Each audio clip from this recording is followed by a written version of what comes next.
ஆண்டவராகிய இயேசு கிறிஸ்துவின் நாமத்தில் உங்கள் அனைவருக்கும் அன்பான வாழ்த்துக்கள். இந்த சனிக்கிழமை காலையிலே தேவன் உங்களை ஆசீர்வதிப்பாராக. நீங்கள் சுகமாயிருப்பீர்களாக, மனரம்யமாயிருப்பீர்களாக. தேவனாகிய கர்த்தர் நமது தமிழகத்திற்கு ஜனங்களின் பாதுகாப்புக்கும் அவருடைய ஆசீர்வாதத்திற்கும் நலத்திற்கும் ஏற்றதான ஒரு அரசாங்கத்தை தருவாராக. அதற்காக நாங்கள் தொடர்ந்து ஜெபித்துக் கொள்ளுங்கள். இன்று நம்முடைய VBSனுடைய 6வது நாள். கடந்த 6 நாட்கள் மிக விசேஷமாய் சிறப்பாய் நடைபெறத்தக்கதாக தேவனாகிய கர்த்தர் உதவி செய்தார்.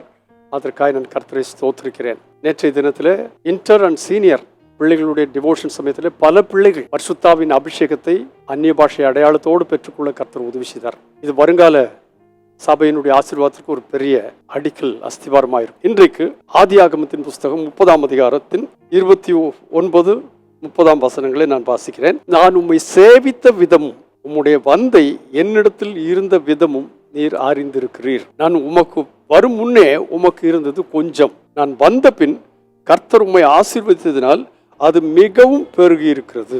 எவ்வளவு அழகான ஒரு சாட்சி. இந்த வார்த்தைகளை யாக்கோபு தன்னுடைய மாமனாகிய லாபானிடத்தில் சொல்கிறான். அவன் இங்கே வரும்போது ஆசீர்வாதத்தை உடையவனாய் வரவில்லை. தன்னுடைய சகோதரனாலே மிகவும் சங்கடப்பட்டு வேதனைப்பட்டு அங்கிருந்து புறப்பட்டு வந்தான். ஆனால் தேவன் அவனுக்கு நடுவழியிலே தரிசனமாகி, நான் உன்னோடு கூட இருப்பேன், உன்னை ஆசீர்வதிப்பேன், உன்னை பெருகச் செய்வேன், உன்னை திரும்ப கொண்டு வருவேன் என்றெல்லாம் பலவிதமான ஆசீர்வாதங்களை வார்த்தைகளை அவனுக்கு கொடுத்தார். அதற்கு காரணம் என்ன என்று கேட்டால், அவன் தேவனோடும் மனுஷனோடும் போராடி மேற்கொண்டான். இப்படி தன்னுடைய மாமன் வீட்டுக்கு வந்தபோது, லாபானுடைய வீட்டுக்கு வந்தபொழுது அவனுடைய ஆடு மாடுகளை பொறுப்பெடுத்து கொண்டான். அவனுடைய 2 பிள்ளைகளுக்காக அங்கே வேலை செய்தான். லாபானுக்கு இருந்ததான சகல ஆசீர்வாதங்களும் மிகவும் பெருக ஆரம்பித்து விட்டது. அப்படி இருக்கும் பொழுதுதான் தன்னுடைய சொந்த ஊருக்கு கிளம்பத்தக்கதாக யாக்கோபு முடிவு எடுத்தான்.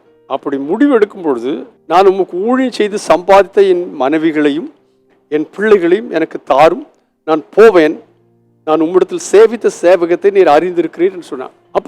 இப்போ அங்கிருந்து புறப்பட தீர்மானித்து விட்டான். அந்த தீர்மானித்த வேளையில் அது சொல்லும் போதுதான் லாபான் சொல்கிறான், நீ என்னிடத்திலிருந்து எனக்கு சம்பாதித்தவைகள் அதிகம், இப்பொழுது உன் சம்பளத்துக்கேளு நான் கொடுத்துட்றேன்.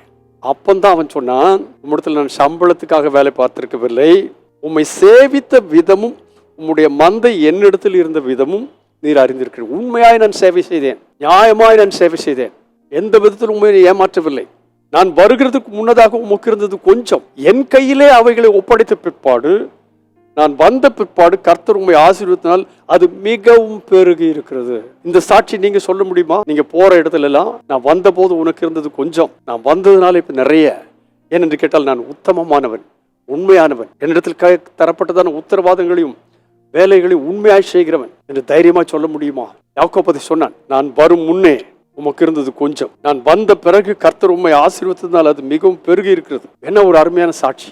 வாசித்த போது இதை இன்றைக்கு உடனே உங்களுக்கு சொல்லணும்னு நான் தீர்மானித்தேன். ஏனென்று கேட்டால், நீங்கள் போகிற இடத்துல எல்லாம் உங்கள் நிமித்தமாக ஒருத்தருக்கு நஷ்டம் ஏற்படக்கூடாது. உங்கள் நிமித்தமாக அவர்கள் ஆசீர்வதிக்கப்பட வேண்டும். அதற்குரியதான உண்மை உங்களுக்குள்ளே இருக்க வேண்டும். அதற்குரியதான உழைப்பு இருக்க வேண்டும். அதற்குரியதான ஊதியம் உங்களுக்கு கர்த்தர் தருவார். இவன் எதையும் எதிர்பார்த்து அங்கே போய் சேரவில்லை. தன்னுடைய வேலையை எதையும் எதிர்பார்க்காமல் செய்தான். எதிர்பாராமல் செய்ததினாலே அவன் எதிர்பார்த்ததை காட்டிலும் பெரிய ஆசீர்வாதத்தை தேவனாகி கர்த்தர் அவனுக்கு கொடுத்தார். நீங்களும் நானும் கர்த்தருக்கு ஊழியம் செய்யும் பொழுது எதையும் எதிர்பார்க்காதபடி ஆண்டவருடைய அழைப்பை மாத்திரம் நினைத்து அவர் நம்மை வைத்திருக்கிற இடத்துல உண்மையாக இருப்போமானால், சேவகம் பண்ணுவோமானால், ஊழியம் செய்வோமானால் கர்த்தர் நம்மை பெருக பண்ணுவார். நமது நிமித்தமாய் நாம் போயிருக்கிற இடத்தில் நம்மை பெருக பண்ணுவார். போன இடத்தில் உள்ளதான அவர்களையும் பெருக பண்ணுவார். நீங்களும் நானும் இந்த நாளிலே ஒரு பெரிய ஆசீர்வாதமாய் விளங்க தேவனாகிய கர்த்தர் உதவி செய்வாராக. பரிசுத்த பிதாவை இயேசு கிறிஸ்துவின் நாமத்தினாலே இன்றைக்கு தந்த இந்த வார்த்தைகளுக்காக ஸ்தோத்திரம்.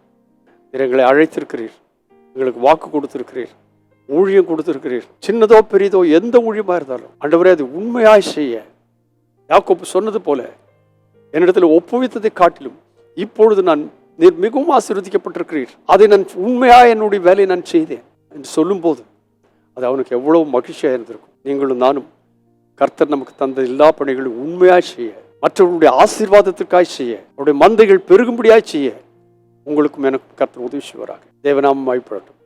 இயேசு கிறிஸ்துவின் நாமத்தில் பிதாவே, ஆமென். நான் வரும் முன்னே உமக்கு இருந்தது கொஞ்சம், நான் வந்த பின் கர்த்தர் உம்மை ஆசீர்வதித்தால் அது மிகவும் பெருகி இருக்கிறது. இதை நம்முடைய சாட்சியாக கர்த்தர் மாற்றுவாராக. God bless you abundantly again and again and again and again. Amen.